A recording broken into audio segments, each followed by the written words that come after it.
Okay, so these are the odd problems from the sample test, at least the first several of them. I'm not going to go through and do all of them, but I do want to at least explain what my approach would be. Okay, so for the first one here, because I've got an expression with a t squared in the denominator and t to the first in the numerator, then I'm going to assume that I can set this whole thing equal to u, and so then du is going to be 2t dt. So 2 1/2, change your limits, and that's a u to the negative 1/2 du situation. And you can integrate from there with power rule, okay? For the next one, again, I can see that I do have a product of two functions, but one of those is the derivative of the other, or I'm sorry, of the inside of the other. So this is a composition. This is, if I were to multiply by -1, the derivative of the inside. So this is e to the u times u prime, okay? E to the u times du, and then integrate from there. This one, since y plus 1 is not a factor of this, I'm going to try dividing first, and I have a higher degree in the numerator, so we need to divide anyway. We can use synthetic division because this is nice and easy and linear, so when I do that, -1 here, and then I've got 1, 0, 1, 0, 1, -1, +1, -2. Okay, so then when I divide that, I end up with, sorry, my notation's not going to be as nice and thorough as it should be here. So, but I'm going to get the integral of y squared minus y plus 2, and then minus 2 over y plus 1, and then power rule, and then that's just a natural log situation, okay? Here, this one in third hour when I was first looking through it, I considered completing the square and then splitting the numerator, and then I thought, maybe not. This is actually more straightforward than that. If I set the entire denominator equal to u, then du is 2y minus 4 dy, which means I just need a 2 and a 1/2, and now it's a 1 over u du situation. Okay, so natural log of the whole denominator. For number 9, this one, let's see. Let's try setting the entire denominator equal to u. We could try long division. I don't know how nicely that will work with the exponential function, so let's try setting that equal to u. So then du would be e to the t dt, so e to the t minus 0. So then that integral becomes, so I'm going to take one of these away and put it over here with du. Okay, be careful with e's because their derivatives are themselves.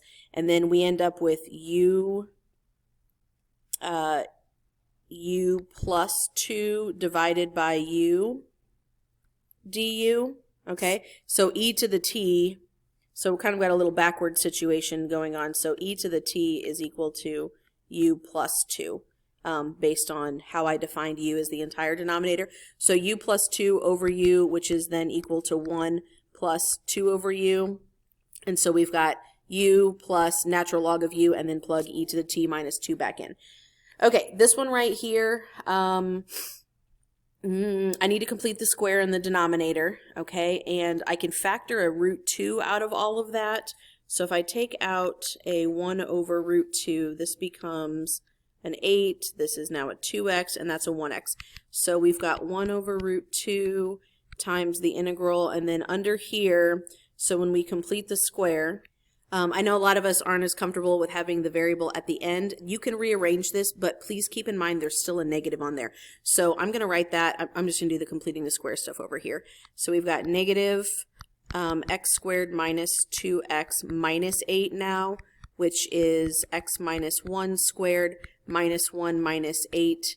So this is -9. So we actually have 9 minus the quantity x minus 1 squared under that radical, okay? And this is now a sine inverse situation where a is 3 and u is x minus 1, and we still have a 1 over root 2 as a coefficient in front. So that should work there. This one right here, my first thought is using trig substitution because we have a constant plus a variable, and the variable is squared. So we could do that a is root 2, which is not nice but not impossible, and that u is equal to y root 3, so this is u squared, okay? And so then we would have, we're setting that, this is addition, so we're setting that equal to a tangent theta, okay? And so we end up with the, sorry, I'm trying to see if I can make more room. Well, I can move these down. Okay, I'll give myself some more room for 15 then. So we end up with the integral of, oh, we need to do dy. So dy, so I'm going to divide by root 3 right here. Okay, so dy is root 2/3 times secant squared theta d theta. All right, so we've got a root 2/3.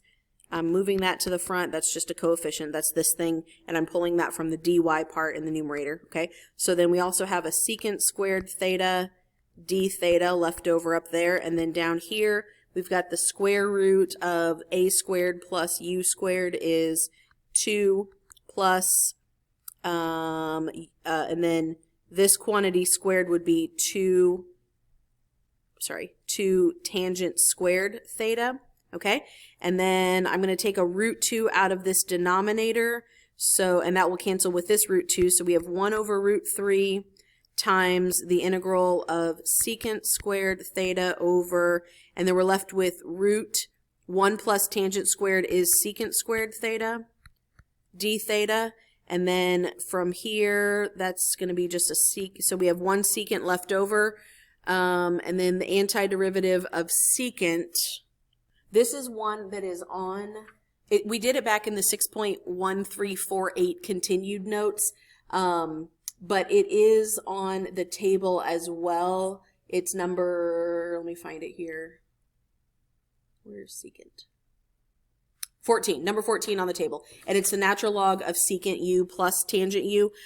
So, and then go back to the triangle from there and I'll let you finish that one. Okay, this one right here, because I am familiar with the antiderivative of tangent, okay, again, we did it in the, I think it was around the same time, that 6.1348 continued notes. I know that the derivative of this is going to be negative tangent because the integral of, or the antiderivative of tangent is negative natural log of cosine. So I'm going to set this equal to u, then du is 1 over cosine x times negative sine x, okay, which is negative tangent x. So then, with a dx behind it, using correct notation, even though it's very sloppy. So then I need a negative, and now I've got negative integral 1 over u du, and so that's natural log, okay? This one right here, this jumps out at me because I've got this polynomial in front of a trig derivative, well, trig function that is also a derivative, and so I'm going to, or sorry, not a derivative, scratch that part, but I'm still going to use integration by parts, okay? So my u is going to be x, so du is 1 dx, dv is cotangent squared x dx, and v is, what's the antiderivative of cotangent? Oh, cotangent, we can use our trig identity, okay? Cotangent is the same thing as cosecant squared minus 1, okay? And so that's Pythagorean identity, and then the antiderivative is going to be negative cotangent x. Antiderivative of cosecant squared is negative cotangent x minus x. Okay, and then you should be good on the integration by parts from there, but this one did involve a trig identity also, okay? This one right here, at first glance, looks like maybe it's integration by parts, but because this t is in the denominator, I'm looking at that as 1 over t being part of du, with u involving the natural log. Now, I could try natural log of t squared, but really using an algebra property to move that first is going to give me 2 natural log t times 1 over t dt, and I just move that over. if this is u, all of this is du. So now we've just got the integral of 2u du and then power rule from there. Okay. This one right here, I definitely am going to use integration by parts. And this one is like number 41 from the 7.2 homework. Okay, where you end up, if you have an exponential and either a sine or a cosine, the thing about integration by parts is that we still have an integral left over. Well, whichever one of these you set as u and du, and then u and dv, you're still going to have both an exponential and either a sine or cosine in your like that remaining radical part, okay? But if you apply integration by parts 2 times, you should end up with an integral that is the same as this original integral. We should be back to e to the t over 3 times sine of 3t. It might have a coefficient in front of it. I haven't worked this out for a while to double check, but if there's a coefficient, we can handle those. If that's the case, then you move this radical over to the same side as the original and solve from there. If you're not sure how to do that, I can send me a message or something and I can go over that number 41 from the book homework with you. Okay. But you do need to do integration by parts twice. Okay. This one is gross. I don't like not having the same thing in there. That does tell me that I'm going to have to use some kind of trig identity, and I don't want to use the trig identity, so I'm skipping that. You're not going to have something that uses this. I'm thinking it's probably like the product or sum or something like that, one of those less than helpful. Well, okay, and I'm sure it's helpful if you need it, but I don't like it. One of those identities that I don't know because I don't teach trig and haven't done it since 1904. So skipping that one. This one right here, I am using an identity because I'm looking at powers of tangent and secant. I'm thinking that if I have an odd amount of secants, then I want to leave behind one secant and one tangent to be my du, where u is equal to secant. Okay? Because if I can have everything else in terms of secant, then I'll have u to some power times du. So u is secant of 2x. Let me rewrite this with the identity. So we've got, I'm leaving one of the tangents behind. Okay? So leaving one tangent, and then I'm tangent squared is equal to secant squared minus 1. Oh, sorry. Secant squared of 2x minus 1. Okay? So this times the remaining tangent times secant. So I end up with secant squared of 2x minus 1 all times tangent of 2x times secant of 2x dx, and then my du is 2 secant 2x tangent 2x dx, so I need a 2 on the inside, 1/2 on the outside. Okay, so all of this is du, and then I'm looking at 1/2 times the integral of, and then this, oh, that 2 goes with the du. This is u squared minus 1 du. So then power rule for antiderivative. Okay, same thing. We've got a trig identity, and now because I've got this tangent to the 3/2, oh, actually, even more importantly, because I have an even power of secant, I'm going to leave a secant squared behind to be my du, and then everything else will be in terms of tangent. So I'm going to leave a secant squared and replace one of those secant squareds with tangent squared plus 1. So then I end up with tangent to the 3/2 times tangent squared plus 1 is going to be tangent, and then 3/2, not times 2, but 3/2 plus 2. So 3/2 plus 4/2 is 7/2. Sorry, I'm going very fast to get through this. And then plus 1 times tangent to the 3/2. So tangent to the 3/2. And then all of that is multiplied by the remaining secant squared.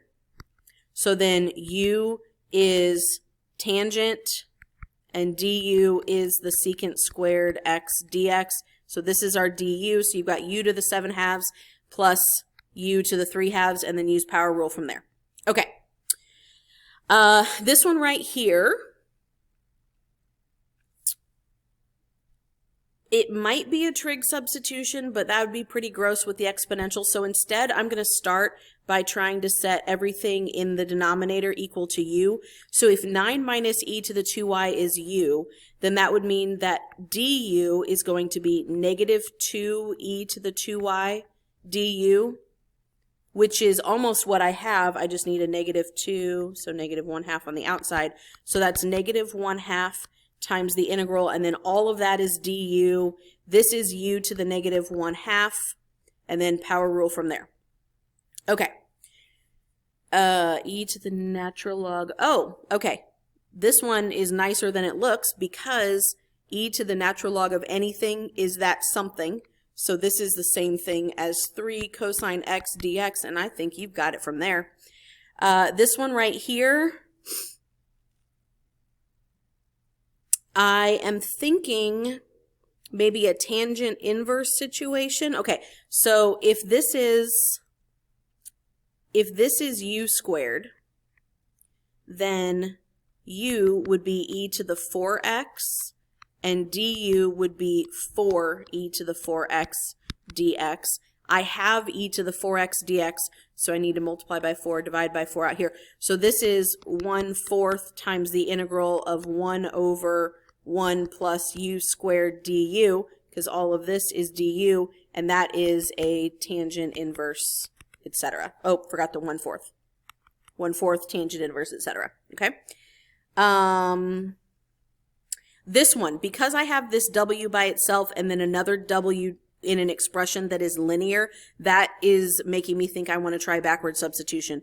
I believe that the book would use root w plus 5 as u, but I'm just going to make the inside u. Okay, so if u is w plus 5, then w is u minus 5. So then I end up with the integral of, and then dw is equal to just 1 du, which is convenient.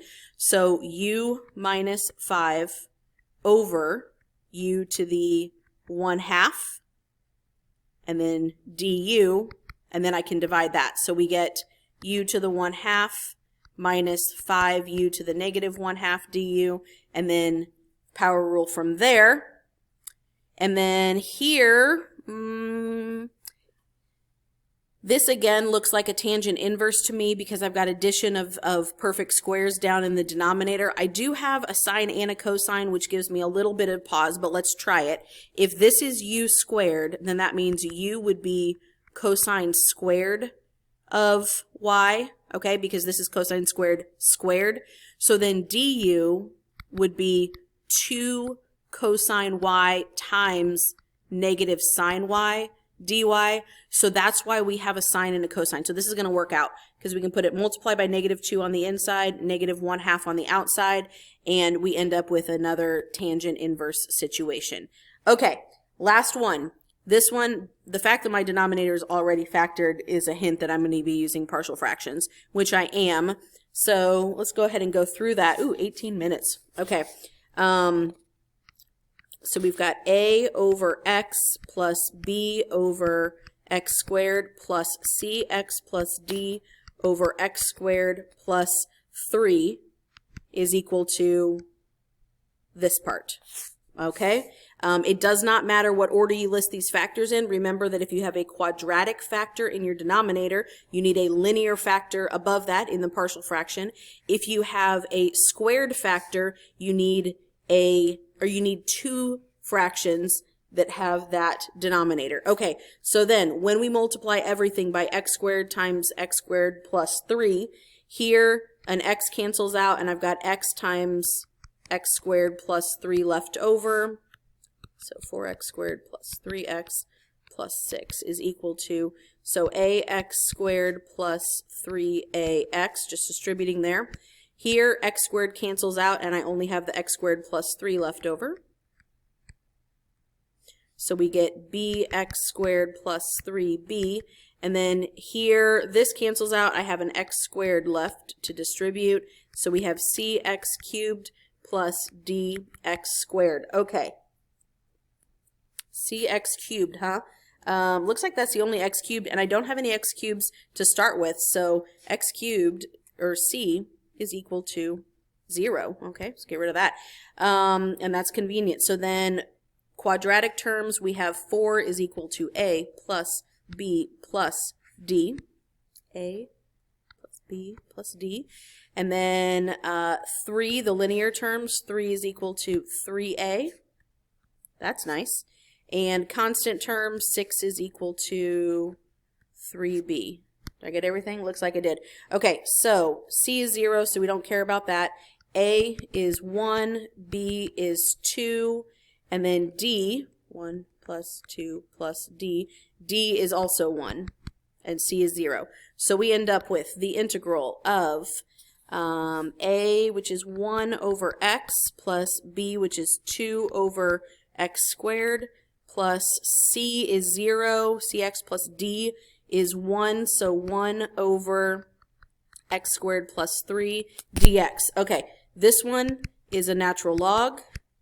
This one is x to the negative second, and then antiderivative would be negative x to the negative first. This one is a tangent inverse, so 1 over, so this is a squared, so 1 over root 3, tangent inverse of x over a plus c. Bam!